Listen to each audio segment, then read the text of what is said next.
ओम जी स्वामी जी।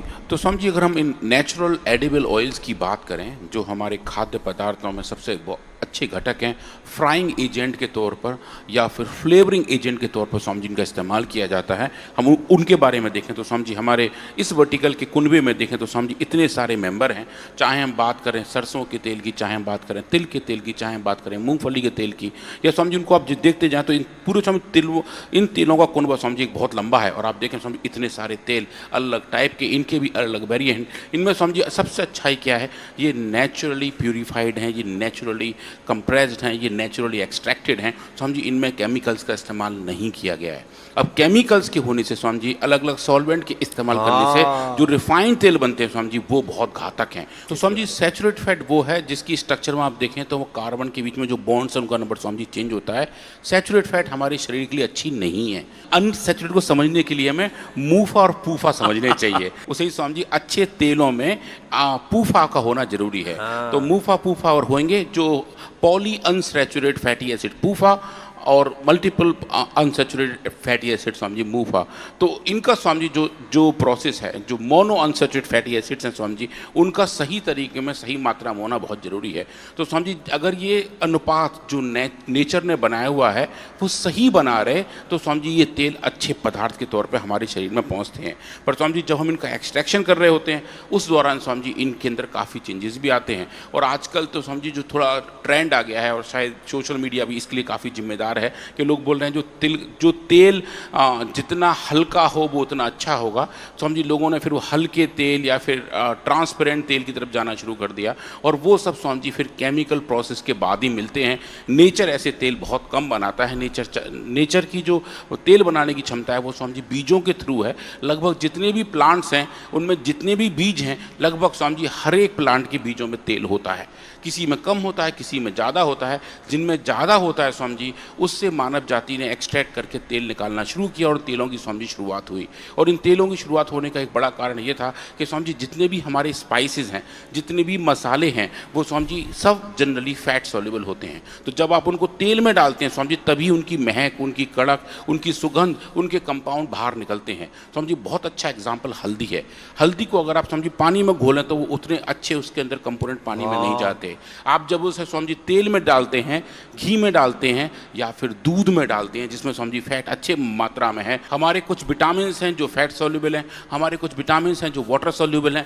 ऐसे स्वामी जी जो बहुत सारे प्लांट्स के अच्छे घटक हैं वो वाटर सॉल्युबल या फिर फैट सॉल्युबल हैं। और जितने अच्छे स्पाइसेस हैं उनके जो अच्छे एरोमेटिक कंपोनेंट हैं वो स्वामी जी तेल में और घी में जाके ही चटक पाते हैं। आप देखें स्वामी जी अगर आप पानी उबालें और उसमें जीरा डालें तो स्वामी जी वो कभी नहीं चटकेगा, लेकिन आप घी में जब डालते हैं जीरा, तब डालते हैं राई, तो स्वामी तो वो चटकने लगता है। तो स्वामी जी तेल जो है ये हमारे खाद्य श्रृंखला के उनको भी तेल को ज़्यादा उबालते हैं या तेल को बार बार उबालते हैं। ये जो समोसे पकौड़े वाली दुकान है जहाँ स्वामी जी एक ही तेल का बार बार इस्तेमाल होता था, पर जब आप इन तेल को फ्राई करते हैं तो जो अच्छे वाले फैटी एसिड्स हैं, मूफा और पूफा हैं, जो अनसैचुरेटेड हैं, वो स्वामी जी सैचुरेट में कन्वर्ट हो जाते हैं। तो जो अच्छी चीज़ है स्वामी जी वो डिग्रेड होने लगती है और जो ख़राब चीज़ है वो वापस में बढ़ने लगती है। इसलिए स्वामी जी तेल को बार बार गर्म नहीं करना चाहिए। तो स्वामी जी इन तेलों का स्वामी जी सही तरीके से समझना भी ज़रूरी है। और स्वामी जी अगर हम इन तेलों को बार बार गर्म करते हैं तो वो अनसैचुरेटेड फैटी एसिड कन्वर्ट हो रहे हैं आपके सैचुरेटेड में, पर उसके साथ साथ स्वामी जी कुछ कार्सिनोजेनिक कंपाउंड भी जनरेट होते हैं जिनको स्वामी जी एक्रिलामाइड कहते हैं। वो बहुत क्रिटिकल वाली बात है। अगर वही तेल बार बार हम खाते रहेंगे तो स्वामी जी कैंसर को पैदा करने वाले कंपाउंड भी इन्हीं तेलों के अंदर स्वामी जी बन जाते हैं। तो स्वामी जी ये बहुत क्रिटिकल है। तो स्वामी जी अगर हम कुकिंग ऑयल के बारे में देखें, दुनिया भर में कितने तरीके के तेल इस्तेमाल किए जाते हैं वो सब स्वामी जी लगभग यहाँ पे हैं। सोयाबीन ऑयल से लेकर स्वामी जी सीसमे ऑयल मतलब तिल का तेल, coconut oil, almond oil, sunflower oil, olive oil. Olive oil को लेकर स्वामी जी बहुत सारी भ्रांतियाँ हैं। ओलिव ऑयल को बहुत लोग एक क्लास ऑयल मानते हैं, धनाढ़ लोगों का तेल मानते हैं कि जो लोग तेल ओलिव ऑयल खा रहे हैं वो थोड़े से ज़्यादा वेल ऑफ हैं। ओलिव नाम ही ओलिव, मुंह टेढ़ा मेढ़ा करके बोलते हैं ना, तो उनको संतुष्टि सी मिलती है। लेकिन पता नहीं ओलिव को उबाला जाता ही नहीं, उबालने के बाद तो जहर हो जाए। स्वामी जी वो कच्चा खाने के लिए ही बना है, वो सलाद के ऊपर हमारे यहाँ तो उसमें पूड़ी तलते हैं, समोसे तलते हैं, छोंक लगाते हैं। तो समझिए ओलिव जो है वो जैतून है, जैतून को इंग्लिश में ओलिव कहते हैं। उसके बाहर का जो हरा वाला हिस्सा है या कुछ केस में काला वाला हिस्सा है, उसका जो तेल है समझिए वो ही वर्जिन ओलिव ऑयल है। उसको समझिए लोग कम इस्तेमाल करते हैं। उसके अंदर जो गुठली बचती है, कुछ लोग समझिए, कुछ लोग क्या, बहुत लोग उस गुठली को केमिकली एक्सट्रैक्ट करके उससे तेल बनाते हैं। हाँ समझिए, उसका नाम पोमेस ऑयल है। तो olive pomace oil olive oil नहीं है, पर दुनिया भर के लोग समझिए उसी ही तेल का इस्तेमाल कर रहे होते हैं, और वो समझिए उतना अच्छा नहीं होता जितना कि ये वाला ऑलिव ऑयल है, जो कि आपके पूरे फ्रूट से आ रहा होता है। उसके बाद समझिए मस्टर्ड ऑयल, सरसों का तेल। कच्चे वाले तेल हैं समझिए वो अच्छे रहते हैं, क्योंकि हम उन्हें गर्म नहीं करते। कच्ची सरसों का तेल समझिए झालमुड़ी में डाल के खाया जाता है, और वो भी हमारे बंगाल में, बिहार में काफ़ी जगह इस्तेमाल। झालमुड़ी से गवर्नमेंट बनाने में बड़ी मदद मिली है समझिए। देखिए जहाँ अच्छा तेल होता है वहाँ चीज़ें आराम से बन जाती हैं, आराम से हो जाती हैं। वैसा समझिए यहाँ भी हुआ। तो जो सरसों का तेल है, उसके बाद समझिए राइस ब्राइन ऑयल है, जो चावल के बाहर की लेयर है उसका भी समझिए ऑयल है, वो राइस ब्राइन ऑयल है। पीनट ऑयल है जो आपके मूंगफली का तेल है, आवाकाडो ऑयल है, कॉर्न ऑयल है और पाम ऑयल है। तो समझिए इतने सारे तेल हैं जो पूरे दुनिया में अलग अलग जगह इस्तेमाल किए जाते हैं। इनके अपने अपने फिजिकल पैरामीटर्स हैं। तो समझिए तेल के केस में जो सबसे क्रिटिकल पैरामीटर वो है स्मोक पॉइंट। मतलब स्मोक मतलब जब आप तेल को गर्म करते हैं तो किस टेम्परेचर पे जाके उसमें हल्के से धुएं आने शुरू हो जाते हैं। वो जो स्मोकिंग पॉइंट है समझिए वो तय करता है कि कौन सा तेल फ्राइंग के लिए इस्तेमाल किया जा सकता है, कौन सा नहीं किया जा सकता। तो ऐसे तेल जिनका समझिए स्मोकिंग पॉइंट बहुत ज़्यादा हो, उनको समझिए फ्राइंग के लिए इस्तेमाल किया जा सकता है। जिनका लो हो समझिए वहाँ थोड़ी सी दिक्कत आती है। तो इन स्मोकिंग पॉइंट के आधार पर समझिए तेल को डिफाइन किया जाता है। और जो हम बात करते हैं कुकिंग ऑयल की, समझिए ये जो लो स्मोकिंग पॉइंट वाले तेल हैं समझिए उनका इस्तेमाल काफ़ी ठीक ठाक सा रहता है। और आप देखेंगे जो अच्छे तेल हैं उससे हार्ट की बीमारियों के होने के रिस्क भी कम हो जाते हैं, क्योंकि जो मूफा और फूफा हैं वो समझिए हमारे कॉर्नरी सर्कुलेशन को बढ़िया बनाकर रखते हैं।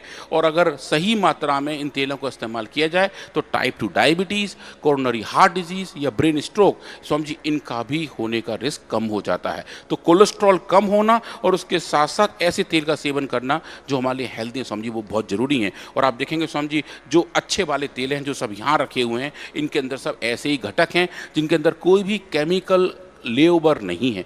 समझिए जब हम केमिकल रिफाइनिंग करते हैं तो समझिए उसमें अलग अलग सॉल्वेंट का इस्तेमाल किया जाता है। उसमें बहुत कॉमन ऐसे सॉल्वेंट हैं जो ऑर्गेनिक सॉल्वेंट हैं।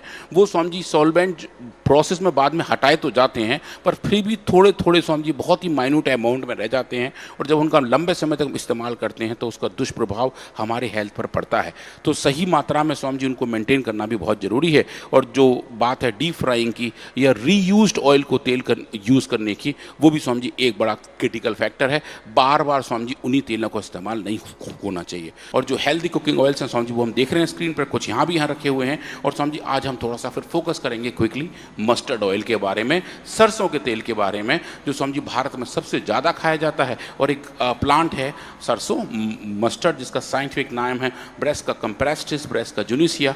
अलग अलग समझिए के घटक हैं, पर इसके अंदर अच्छे क्वालिटी के पूफा पाए जाते हैं, पॉली अनसैचुरेटेड फैटी एसिड्स ये पाए जाते हैं, डाइटरी फाइबर पाए जाते हैं, अच्छे trace elements zinc, magnesium, selenium, phosphorus, iron, manganese और समझिए कॉपर भी इसके अंदर पाए जाते हैं।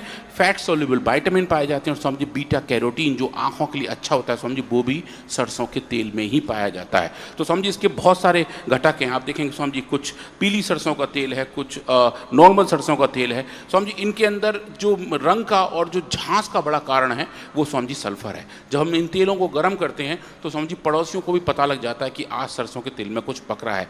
तो वो जो झांस है जो आंखों में कभी कभी पानी भी ला देता है, वो समझिए एक सिग्नेचर कंपोनेंट है इन सरसों के तेल का। और सरसों के तेल के अंदर नेचर ने वही सल्फर कंटेनिंग कंपाउंड पैक किए हुए हैं और वो समझिए बहुत क्रिटिकल है। अब इसके साथ समझिए हम एक स्टेप पीछे जाएं और बात करें कोहलू के बारे में, जो हमारी समझिए क्लासिकल तरीका था एक्सट्रैक्शन का, बीजों से तेल निकालने का लगभग शताब्दियों पुराना तरीका, जिसे हम कोल्ड प्रेस्ड अप्रोच आजकल कहते हैं। सब कोल्ड प्रेस तरीके से तेल निकाला जा रहा है, जिसके लिए आज अलग अलग मशीन इस्तेमाल हो रही हैं। समझिए वैसा कई शताब्दियों पहले हमारे कल्चर में ऐसा था और इन कोलू का इस्तेमाल करके समझिए तेल निकाला जा सकता है। तो समझिए इन्हीं कोलू से हमने भी सरसों का तेल निकाला था। और पूज्य आचार्य श्री ने ये कुछ नए नए डिवाइसेस भी तैयार किए थे। कई कोल्हू समझिए गोल गोल अभी भी घूमते हैं जहाँ इनका तेल निकाला जाता है। और समझिए ये जो तेल की बोतल है सरसों के तेल की, ये समझिए वही कोल्हू के तेल की बोतल है। समझिए हमने फिर इस पर काम करना शुरू किया और देखा इस तेल के अंदर ऐसा क्या घटक है जो नॉर्मल और दूसरी सरसों के तेल में नहीं है। समझिए हमने इस पर काम किया और पाया कि अगर हम इसको स्पेसिफिकली देखें, इसका डिटेल केमिकल एनालिसिस करें, UPLC MS क्यूटॉफ जो समझिए हाईएस्ट टेक्नोलॉजी है एनालिसिस की, उसका इस्तेमाल करें, तो समझिए हमने पाया कि कोल्हू से निकाले हुए सरसों के बीजों के तेल में समझिए एक स्पेसिफिक कंपाउंड पाया जाता है। इसका नाम है ऑरेंटामाइड एसीटेट।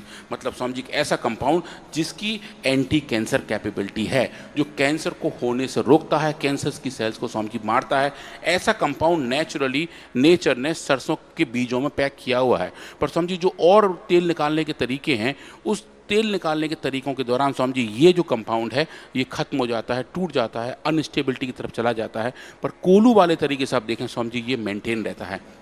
ऐसा किया समझिए हमने और पाया कि ये एक ऐसा कंपाउंड है, ये नेचुरल कंपाउंड है और ये समझिए अलग अलग तरीक़ों से जो बायोलॉजिकल सिम्टम है समझिए उस तरीके से हमें उसकी इम्पैक्ट देखने को मिलते हैं। एंटी कैंसर होने के साथ साथ ये कंपाउंड एंटी इन्फ्लेमेटरी भी है, एंटी वायरल भी और एंटी बैक्टीरियल भी है। और समझिए हमने फिर अलग अलग तेलों के सैंपल लिए, बाज़ार में उपलब्ध समझिए 8 अलग अलग ब्रांड लिए, अपने 2-3 ब्रांड लिए, ये वाला तेल लिया और समझिए हमने ये देखा कि जो कोल्हू वाला तेल है समझिए कोल्हू से निकाला हुआ सरसों का तेल है, ये कंपाउंड सिर्फ और सिर्फ समझिए उसी में ही पाया गया। चाहे हम बात करें पीली सरसों की, चाहे हम बात करें सफ़ेद सरसों की। समझिए मुझे पहले पता नहीं था कि सफ़ेद नाम की सफ़ेद सरसों भी आती है। कुछ आचार्य जी ने कहा कि ये देखो ये सफ़ेद सरसों है। हमने उस पर भी काम किया और पाया पीली, काली, सफ़ेद, गोरी, चिट्टी कोई भी सरसों हो, सबके अंदर समझिए ये कंपाउंड नेचुरली पाया जाता है। और जब हम कोल्हू से निकालते हैं तो ये समझिए अच्छे से प्रिजर्व रहता है। और ये देखें समझिए ये वो पीक हैं, ये जो आपको कुछ मीनार जैसी दिखाई दे रही हैं समझिए ये दिखा रही हैं कि इतने सारे सैंपल में लगभग समझिए हमने 15 सैंपल रन किए थे। 15 सैंपल में समझिए इन्हीं सैंपल के अंदर ये कंपाउंड था जो ये बता रहा था कि नेचुरल तरीके से अगर हम स्लो तरीके से समझिए अगर तेल निकालते हैं, कोल्हू से निकालते हैं, तो वो हेल्थ डेराइव कंपोनेंट हमें उसके अंदर देखने को मिलते हैं। और समझिए फिर हम ये फाइंडिंग हमने देखे और उसको लेके समझिए हम एक बड़े जर्नल के पास गए, थोड़े डरते डरते गए पर समझिए गए और ये इम्पैक्ट फैक्टर 12 का जर्नल है समझिए फूड केमिस्ट्री, जहाँ समझिए हमने पहली बार पब्लिश किया कि अगर हम कोल्हू के तरीके से तेल निकालें। और समझिए अब देखिए साइंटिफिक रिसर्च जर्नल के टाइटल में कोल्हू शब्द समझिए पहली बार इन्हीं फाइंडिंग में हमने देखा है। तो समझिए ये कोल्हू के जो कंपाउंड्स है, कोल्हू के द्वारा निकाले गए तेल में कंपाउंड है समझिए वो बहुत अच्छे हैं और सही तेल का सही मात्रा में सेवन करने से हमारी हेल्थ अच्छी रहती है। और समझिए जो बार बार गर्म करने वाली बात है समझिए उससे हमें बचने की ज़रूरत है। हमने समझिए कुछ ये रिसर्च भी अभी की हैं, हमने समझिए कुछ अलग अलग तेलों को लेके 20-20 मिनट समझिए 8 बार गर्म करके ठंडा किया, गर्म करके ठंडा किया है और ऐसा प्रोसेस कर देखा समझिए उसके अंदर कौन कौन से चेंजेस आते हैं। उसको समझिए हम काइनेटिक हीटिंग कहते हैं। और समझिए वो डेटा हमें बता रहे हैं कि जब हम तेलों को बहुत बार गर्म करते हैं तो वो नेचुरली वैसे रहते ही नहीं जैसे नेचर ने बनाया है। उनके अंदर समझिए अलग अलग टाइप के अपघटन होने शुरू हो जाते हैं, डिकम्पोजिशन होना शुरू हो जाता है, उनकी स्टेबिलिटी खराब हो जाती है और तो और समझिए उनका फ्लेवर भी चेंज हो जाता है। अगर आप उन्हें सूंघेंगे, उनको खाएंगे तो समझिए वो टेस्ट आता ही नहीं है। तो इसीलिए समझिए अच्छे तेलों का इस्तेमाल करना बहुत ज़रूरी है। इस वर्टिकल के जितने घटक हैं ये सब समझिए नेचुरली रिफाइंड ऑयल्स हैं या फिर कोल्हू रिफाइंड ऑयल्स हैं जो अच्छे रॉ मटेरियल से सोर्स करके बनाए गए हैं, एक्सट्रैक्ट किए गए हैं। इनका समझिए सही मात्रा में सेवन करना हमारे स्वास्थ्य के लिए अच्छा है, हमारे टेस्ट के लिए अच्छा है। और समझिए अगर हम सही मात्रा में इनको बगैर ज़्यादा गर्म करे यूज़ करते हैं तो समझिए लंबे समय तक हेल्दी भी रहते हैं।